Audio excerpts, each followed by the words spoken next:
20 ले तान्छ रात्रिकालीन थाप्ले on the way. If you are new, please do subscribe and press the bell icon to know all notifications while the video is published. Guys, थाप्लेमा आइसकेका छौं. हाम्रो यहाँ दाजुले पहिले नै क्याम्पिङको व्यवस्था गरिदिनु भएको रहेछ. खुल्यो खुल्यो ल हुस्सु हरा. ल देखि. भन्दा देख्यौ.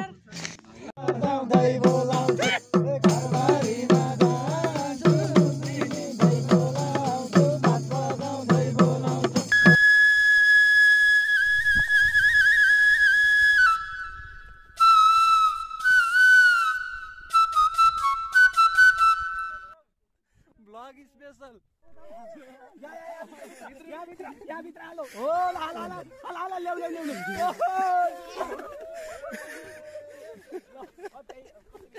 Good morning from Thaple view point Daraun Sirbari guys हैन अहिले हामी बब्बा भ्यू बयान नगरी सक्नु के भन्नु र खै साच्चै भन्नु पर्ने हो भने नेपाल स्वर्ग नै हो.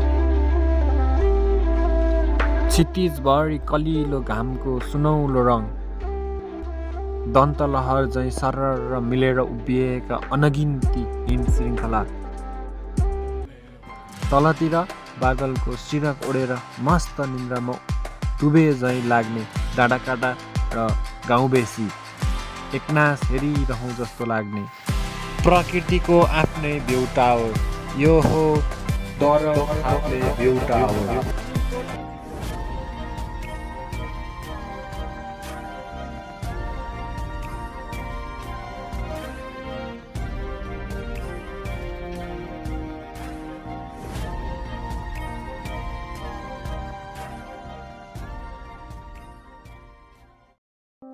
हेलो एन्ड नमस्ते गाइड्स, व्हाट्सअप सबैजना आरामै हुनुहुन्छ होला र तपाईले यो देख्नु भएको दृश्य चाहिँ बेजाङबाट देखेको दृश्य हो.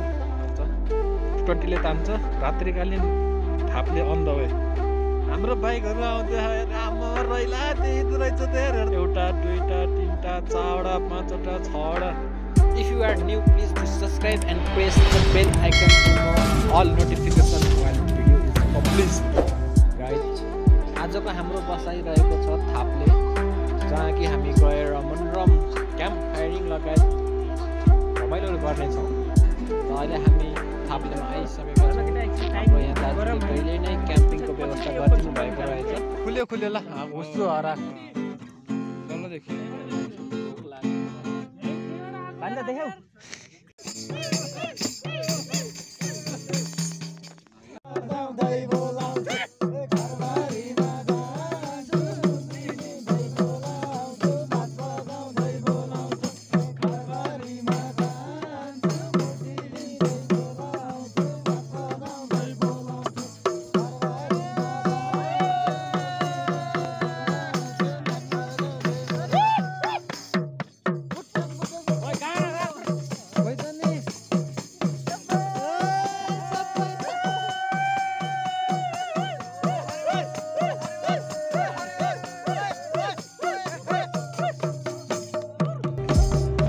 क्याम्पिङको मजा लिँदै रात गएको पत्तै भएन. हामी हाँस्दै गाउँदै रमाउँदै यसरी नै रात कटायौँ. र अहिले बिहानीको भालेको डाकोसँगै हामी पनि बिउजियौँ र अहिले बिहानको 6 बजेको छ गाइज. तपाईँहरूलाई फर्स्ट दृश्य देखाउने छु गाइज. हेरेर साथ सपोर्ट गरिदिनु होला. यदि नयाँ हुनुहुन्छ भने च्यानललाई सब्सक्राइब गरेर सपोर्ट गर्नु होला.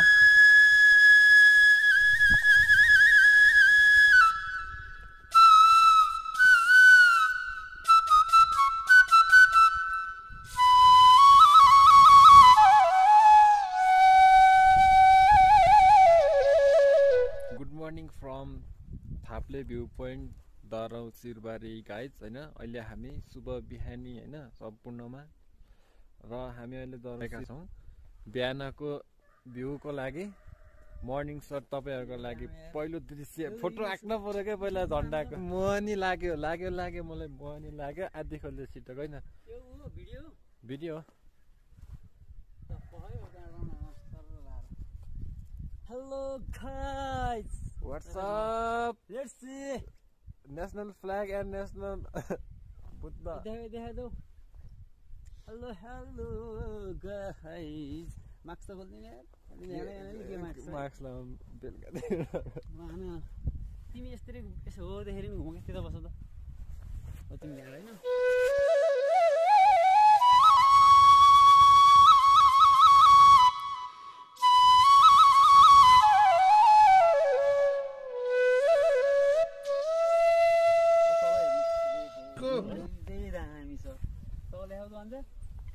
तल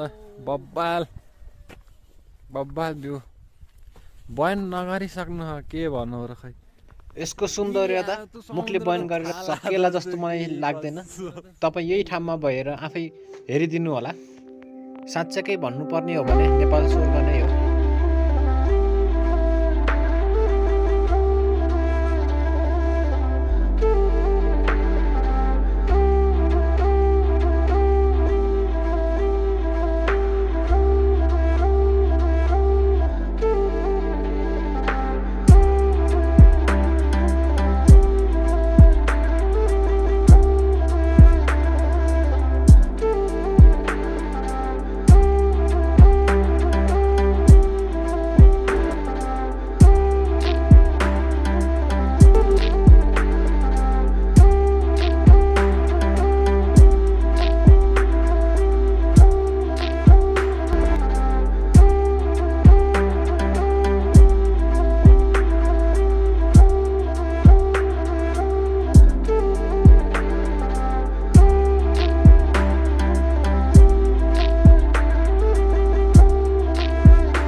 दुध पोखरी मानुङकोट भन्दा बब्बाल यो अनि शैली भनेको नेपाली भूमिको अनि यता यो हाम्रो चाहिँ महल हिम श्रृङ्खलाहरू सर्लक्कै यहाँ हाम्रो बुद्ध मन्दिर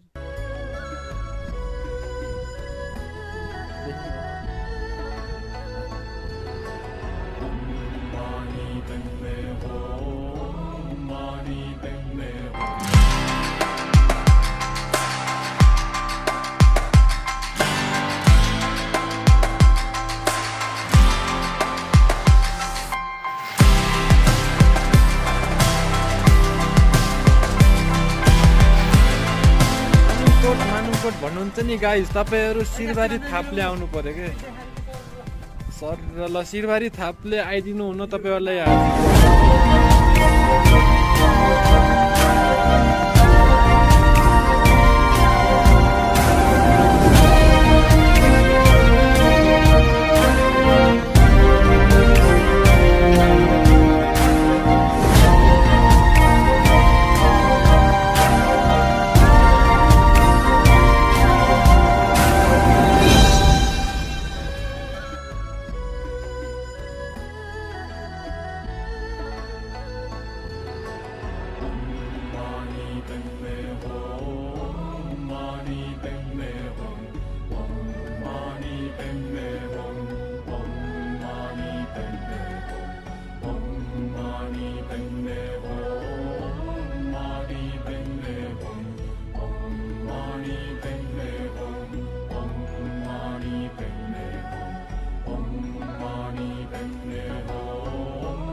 गाइस यो खेल्न नपाने असिना चाहिँ खेल्न पर्छ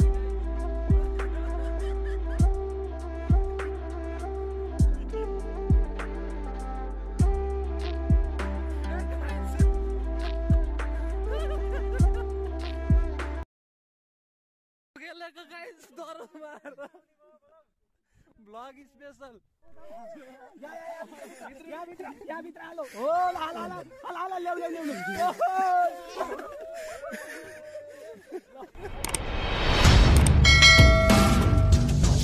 होला बकाइदा बेलुका 6 बजे हैन कस्तो अनुभव भयो त नि तपाईलाई थाप्ले भरमठ 3 4 5 2 5 6 भयो नि हामी अब खाना खान्छौँ बिहानको होइन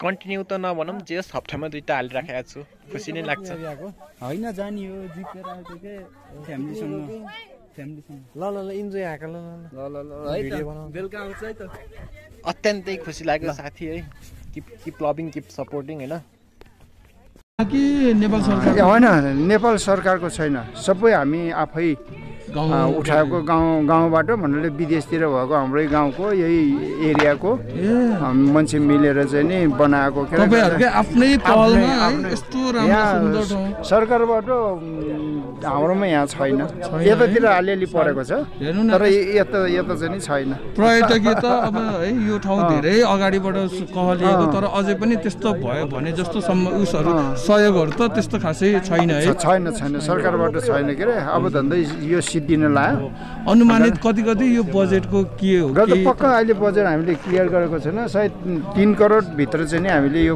पुरै कम्प्लिट अनुमानित त्यो भित्र गर्दाखेरि अब यहाँ आज गार्डनहरू बनाउनु बाँकी छ पेरिमिटर बनाउनु बाँकी छ हो त्यो धेरै छ यहाँको पछाडिको लागि त्यो चिल्ड्रेन पार्कहरू भयो धेरै छ पछि गर्नुपर्ने त तर अहिलेको लागि चाहिँ नि यति छ अनि यतातिरको कोअर्डिनेटर चाहिँ हाम्रो मेजर लक्ष्मीप्रसाद गुरुङ उहाँ पनि पोखराकै हुनुहुन्छ यस थाप्लेबाट गौतम बुद्धको मूर्ति जुन लगभग निर्माण कार्य सकिन लागेको र माछापुच्छ्रे हिमाल लगायत दरौँ सिरुबारी छर्लङ्गसँग देख्न सकिन्छ जीवन अमूल्य छ परिश्रममा श्रमको मूल्य छ हराउँछन् यी कठोर दिनहरू किनकि नयाँ दिनको सुरुवात बहुमूल्य छ यो हाम्रो सिरुबारीको भिडियो डिले चाहिँ भएको छ तर सकेको चाहिँ छैन किनकि केही आफ्नै कामहरूको कारणले गर्दा निरन्तर दिन सकेको छैन तर अबबाट निरन्तर लाग्ने भन्दै हालको भिडियोलाई समाप्त पार्ने अनुमति लिँदै सिरुबारीको अन्तिम पार्टमा फेरि भेट्ने बाचा गर्दै बिदा हुन्छु हस्त नमस्कार हेलो भन्छ बाटोको दृश्य तपाईहरुले देख्न सक्नुहुनेछ गाइज हामी जानी भने जसो अघिल्लो 2 दिन लगातार पानी परेका हुनाले बाटो असहज हुन पुगेको हुनाले अब जाँदाखेरि सहज छ तपाईहरु जानको लागि नागडाँडा सेतोबा हुँदै बेजाङ हुँदै तपाईहरु चाहिँ आउन सक्नुहुनेछ अहिले चाहिँ सहज मोटर बाटो बनेको छ गाइज आइदिनु होला भिजिट गरिदिनु होला त्यही नै हो हामी बेलुकाको यात्रा गर्ने क्रममा निकै कठिनाइ आएका हुनाले यो फुटेज तपाईहरुलाई बिहानको दृश्यमा देखाएका छौं र हामी अहिले भिडियोको अन्तिम पार्टमा आएका छौं